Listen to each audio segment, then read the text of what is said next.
Praise the lord. దేవుడు మిమ్మల్ని దీవించుగాక. ఈ దినం వాగ్దానము,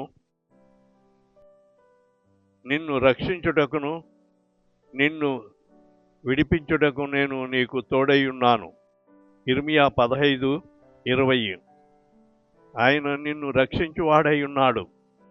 నిన్ను విడిపించడానికి ఎన్ని కష్టాలున్నా, ఎన్ని వ్యాధులున్నా, ఎన్ని బాధలున్నా, ఎన్ని సమస్యలున్నా ఆయన నిన్ను విడిపించువాడై ఉన్నాడు. ఎందుకంటే ఆయన అమూల్యమైన రక్తము ద్వారా నిన్ను కొనుక్కున్నాడు, నీకు రక్షణ ఇచ్చాడు. కనుక ఆయన నిన్ను తన అరచేతిలో చెక్కుకొని నిన్ను విడిపించువాడై ఉన్నాడు, నీకు తోడై ఉండి వాడై ఉన్నాడు. దేవుడి వాగ్దానము నీ వినికిడి ఆశీర్వదించుగాక.